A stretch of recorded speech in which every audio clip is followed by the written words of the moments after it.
দর্শক স্বাগত জানাচ্ছি আপনাদের সবাইকে যমুনা টেলিভিশনের নিয়মিত আয়োজন প্রবাসে বাংলাদেশে। বিশ্বের বিভিন্ন প্রান্তে থাকা প্রবাসীদের খবরাখবর নিয়ে আপনাদের সাথে আছে আমি মনিরুল ইসলাম। দুই বাংলাদেশি হত্যায় যুক্তরাষ্ট্রের কাছে জবাব চেয়েছেন প্রধানমন্ত্রী শেখ হাসিনা। ক্ষোভ প্রকাশ করে তিনি বলেছেন, দেশটি আয়নায় মুখ না দেখে বাংলাদেশের মানবাধিকার নিয়ে রিপোর্ট দিয়েছে। সন্ধ্যায় গণভবনে দলের কার্যনির্বাহী সংসদের বৈঠকে এসব কথা বলেন প্রধানমন্ত্রী। ইসরায়েলি গণহত্যার বিরোধিতাকারীদের উপর যুক্তরাষ্ট্র যে নির্যাতন চালিয়েছে তাতে সেই দেশে কতটা মানবাধিকার আছে সে বিষয়ে প্রশ্ন তোলেন শেখ হাসিনা। সবশেষ রাজনৈতিক পরিস্থিতির বিষয়ে দলীয় কৌশল নির্ধারণ করতে গণভবনে আওয়ামী লীগের কেন্দ্রীয় কার্যনির্বাহী সংসদের বৈঠক, যাতে সভাপতিত্ব করেন দলের সভাপতি প্রধানমন্ত্রী শেখ হাসিনা। অতি বাম অতি ডান সবই এখন তারা এক হয়ে গেছে। প্রধানমন্ত্রীর সূচনা বক্তব্যের বড় অংশ জুড়েই ছিল যুক্তরাষ্ট্রের সমালোচনা। যুক্তরাষ্ট্রে দুই বাংলাদেশি নিহত হওয়ার ঘটনায় তীব্র ক্ষোভ প্রকাশ করেন প্রধানমন্ত্রী শেখ হাসিনা। বাড়ির মধ্যে ঢুকে সে বাচ্চাকে গুলি করে মেরেছে, কি জবাব দেবে? আমাদের যারা এখন মানবাধিকারের গীত গায় এবং বাংলাদেশে মানবাধিকার খুঁজে বেড়ায়, তারা এর কি জবাব দেবে? আমি সেই জবাব চাই। সেই মানবাধিকার সংস্থা, জাস্টিস ডিপার্টমেন্ট বা যারা আমাদের স্যাংশন দেয়, যারা আমাদের উপরে খবরদারি করে, তাদের কাছে আমার জবাব চাই আমি, যে আমার বাঙালি কেন মারা যাবে? ওরকম ছোট্ট একটা অপ্রাপ্ত বয়স্ক শিশু মায়ের কোল থেকে নিয়ে তাকে গুলি করে হত্যা করা। ইসরায়েলের গণহত্যা বিরোধী আন্দোলনকারীদের উপর যুক্তরাষ্ট্রের পুলিশি নির্যাতনের কথাও উঠে আসে প্রধানমন্ত্রীর বক্তব্যে। আবারও ফিলিস্তিনিদের পক্ষে বাংলাদেশের অবস্থানের জানান দেন শেখ হাসিনা। ওদেশে যে মানবাধিকার কতটুকু আছে সেটাই তো প্রশ্ন। কথা বলার স্বাধীনতা কতটুকু আছে সেটা প্রশ্ন। অন্যায়ের প্রতিবাদ করার অধিকার কতটুকু আছে সেটাই আমাদের প্রশ্ন। বাংলাদেশের উপর মানবাধিকারের রিপোর্ট লেখে, নিজেরা আয়নায় চেহারাটা দেখে না, এটাই হচ্ছে বাস্তব কথা। তারা যেভাবে আচরণ করে, আমাদের পুলিশ তো তা করেনি।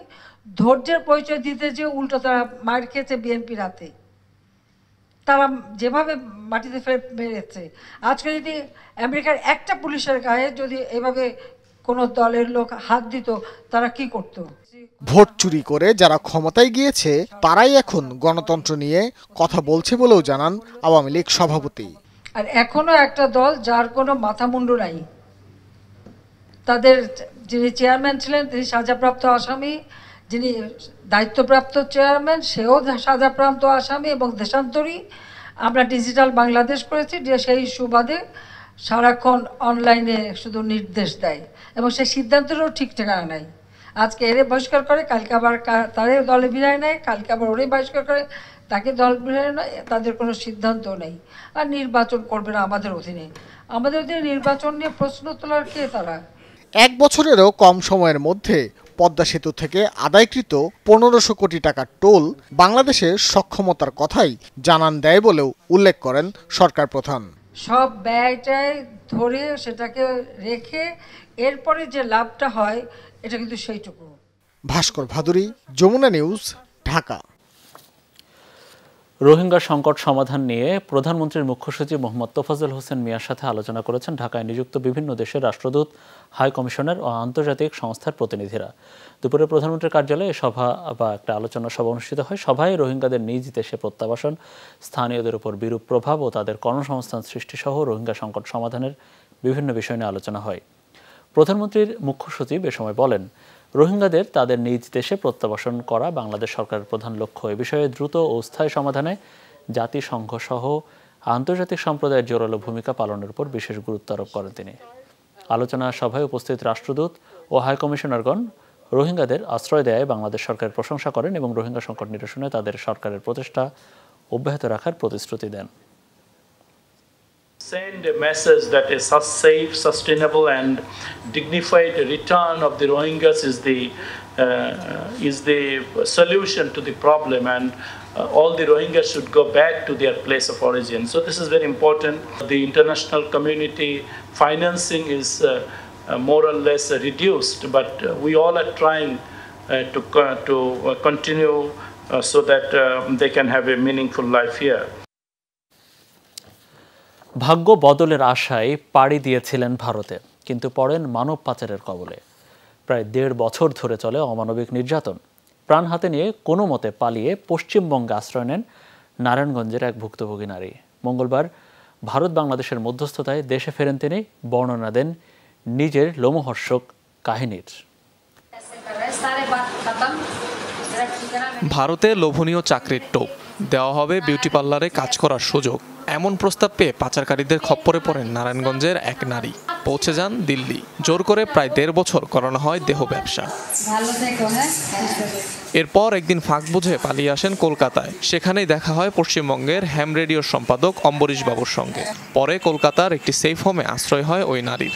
মঙ্গলবার দুদেশের মধ্যস্থতায় দেশে ফিরিয়ে আনা হয় তাকে। কোনো বান্ধবীর মারফত উনি ভারতবর্ষে আসেন পার্লারে কাজ করবেন বলে।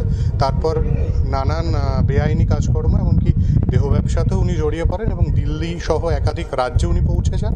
অবশেষে শিয়ালদা স্টেশনে কোনো কারণে উনি আসার পর ওনাকে রেস্কিউ করা হয়। আমি আমার বান্ধবীর সাথে বর্ডার দিয়ে এসেছিলাম। তারপরে এসে ওরা আমাকে দিল্লিতে নিয়ে গেছিল। তারপর দিল্লিতে নিয়ে আমাকে অনেক রকমের কিছু চেষ্টা করেছিল। তারপর আমি ওখান থেকে কোনো রকম পালিয়ে চলে এসেছিলাম কলকাতায়। নিখোঁজ মেয়ের সন্ধানে থানায় ডায়েরিও করেছিল পরিবার। এতদিন পর মেয়েকে কাছে পেয়ে খুশি স্বজনেরা। এদিন ভারতে বিভিন্ন সময় পাচার হওয়া আরও কয়েকজন বাংলাদেশি নারী ও শিশুকে দেশে ফিরিয়ে আনা হয়। বেনাপোল চেকপোস্ট দিয়ে দেশে ফেরেন তারা। অনিক রহমান, যমুনা নিউজ। বাংলাদেশ সরকার নিয়ন্ত্রণাধীন সার্বজনীন পেনশন স্কিম নিয়ে প্রবাসীদের ভাবনা শীর্ষক গোলটেবিল আলোচনা করেছে কাতারের বাংলাদেশ প্রেস ক্লাব। বৃহস্পতিবার স্থানীয় সময় রাতে রাজধানীর দোহার একটি হোটেল রুমে অনুষ্ঠিত হয় এই আলোচনাতে। হোটেল হল রুমে সভাপতিত্ব করেন প্রেস ক্লাবের সভাপতি আকবর হোসেন বাচ্চু আর পরিচালনা করেন সিনিয়র সহসভাপতি আনোয়ার হোসেন মামুন। প্রয়োজনে প্রধান অতিথি হিসেবে উপস্থিত ছিলেন কাতার। এই অনুষ্ঠানে প্রধান অতিথি হিসেবে উপস্থিত ছিলেন কাতারের বাংলাদেশের দূতাবাসের শ্রম কাউন্সিলর মোহাম্মদ মাসুদুল কবির। আলোচনায় আরও অংশ নেন কমিউনিটি নেতা মাহবুবুর রহমান চৌধুরী, নুরুল আফসার, আহমেদ মালেক, আলম শাহ তালুকদার, আব্দুল কাদের সহ আরও অনেকে। এ সময় সার্বজনীন প্রবাসী পেনশন স্কিমের নানা দিক নিয়ে আলোচনা করেন বক্তারা। অনুষ্ঠানে প্রবাসী বাংলাদেশিদের পাশাপাশি উপস্থিত ছিল বিভিন্ন সংগঠনের নেতৃবৃন্দ।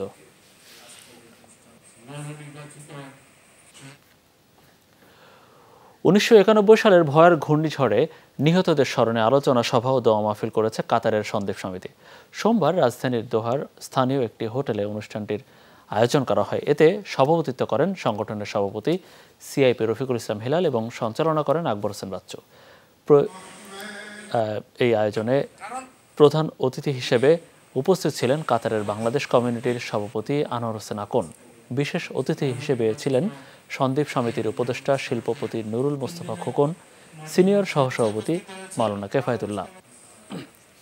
এছাড়া বীর মুক্তিযোদ্ধা ওমর ফারুক চৌধুরী সহ অন্যান্যরা উপস্থিত ছিলেন। বক্তব্য রাখেন সংগঠনের সাধারণ সম্পাদক মোহাম্মদ আলাউদ্দিন, আনোয়ার হোসেন মামুন সহ আরও অনেকেই এখানে বক্তব্য রাখেন। আলোচনা সভা শেষে নিহতদের রুহের মাগফিরাত কামনা করা হয়।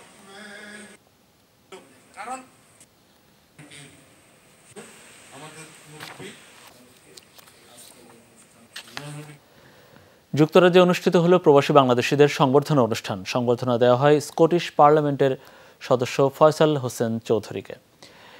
কেনারফনের স্থানীয় একটি রেস্টুরেন্টে করা হয় আয়োজন। সভার শুরুতে অতিথিদেরকে ফুল দিয়ে স্বাগত জানানো হয়। পরে সংগঠনের পক্ষ থেকে সম্মাননা ক্রেস্ট দেওয়া হয়।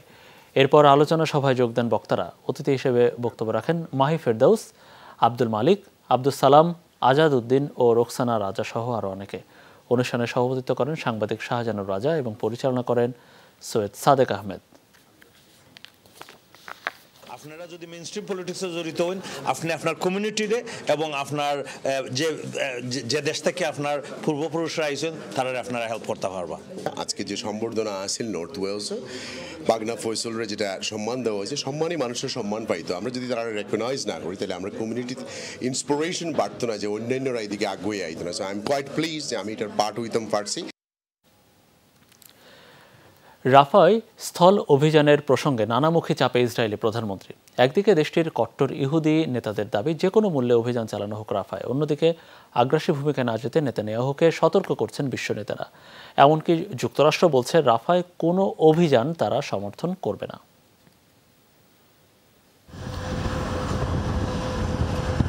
যে কোনো মুহূর্তে রাফায় স্থল অভিযানের জন্য ইসরায়েলি সীমান্তে প্রস্তুত ট্যাঙ্ক, সাজোয়াজান আর বুলডোজার। গেল কয়েকদিন ধরে সীমান্ত এলাকায় চলছে ইসরায়েলি আর্মার ডিভিশনের প্রস্তুতি।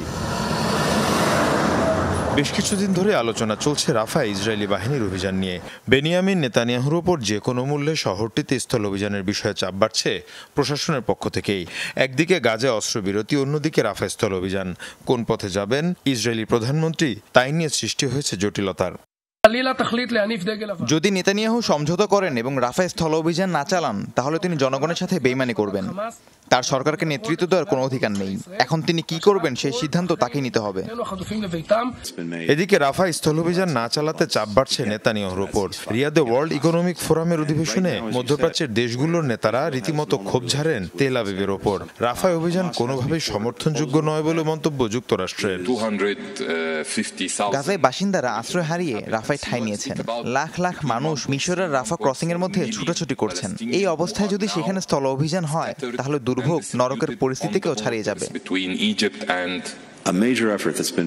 আমরা রাফাতে কোনো ধরনের সামরিক অভিযান কিংবা বড় ধরনের কোনো অভিযান সমর্থন করতে পারি না। এলাকাটিকে নিয়ে এমন কোনো পরিকল্পনাও দেয়া হয়নি যাতে আমরা নিশ্চিত হতে পারি যে সেখানকার নাগরিকদের নিরাপত্তা নিশ্চিত করা হবে। দ্রুত যুদ্ধবিরতি কার্যকরের আহ্বানও জানানো হয় WEF এর অধিবেশন থেকে। মীর মুশফিকা হাসান, যমুনা নিউজ। যাত্রা শুরু করলো আওয়ামী লীগের লেবাননের নাকাশ আদবাইয়া শাখার কমিটির। অভিষেক অনুষ্ঠান ও আলোচনা সভার মধ্যে দিয়ে আগামী 2 বছরের জন্য ঘোষণা করা হয় 51 সদস্য বিশিষ্ট কমিটির নাম। এতে সভাপতি পদে মমিনুল ইসলাম মমিন ও সাধারণ সম্পাদক পদে নির্বাচিত করা হয় কাউসার আহমেদ ব্যাপারীকে।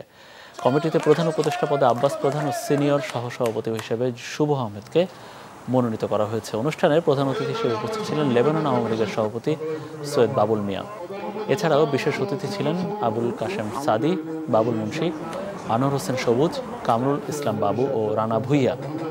নতুন কমিটিকে স্বাগত জানান আগত অতিথিরা। প্রবাসী বাংলাদেশিদের বিভিন্ন সমস্যা সমাধান করার প্রত্যাশা ব্যক্ত করেন নবনির্বাচিত নেতারা। মালয়েশিয়ার ঢাকা বিশ্ববিদ্যালয় অ্যালামনি অ্যাসোসিয়েশনের উদ্যোগে কুয়ালালামপুরে অনুষ্ঠিত হলো প্রবাসী বাংলাদেশিদের সম্মাননা অনুষ্ঠান। রোববার ক্লাব আমানে করা হয় আয়োজন। এতে বাংলাদেশি শিক্ষক, ছাত্রছাত্রী এবং পেশাজীবীদের সম্মান জানানো হয়। সংবর্ধনা পান বিশ্বখ্যাত বিজ্ঞানী, গবেষক, অধ্যাপক সহ মেধাবী প্রবাসী শিক্ষার্থীরা। বিভিন্ন খাতে বাংলাদেশিদের গৌরব কথা তুলে ধরতেই এই উদ্যোগ বলে জানান আয়োজকরা। অনুষ্ঠানের প্রধান অতিথি ছিলেন মালয়েশিয়ায় নিযুক্ত বাংলাদেশি হাই কমিশনার মোহাম্মদ শামীম আহসান। এ সময় সংবর্ধনা প্রাপ্তদের শুভেচ্ছা জানান তিনি। বলেন, পজিটিভ বাংলাদেশকে ব্র্যান্ডিং করছেন সংবর্ধনা প্রাপ্তরা। বিভিন্ন ক্যাটাগরিতে মোট 35 জনকে পুরস্কার দেওয়া হয়।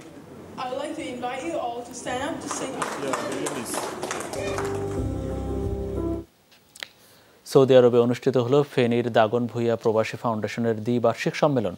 মঙ্গলবার রাজধানী রিয়াদে আয়োজিত হয় সম্মেলনটি। সংগঠনের সভাপতি ফজলুল হক রুবেলের সভাপতিত্বে এতে সঞ্চালনা করেন সংগঠনের সহ সাংগঠনিক সম্পাদক দেলোয়ার হোসেন।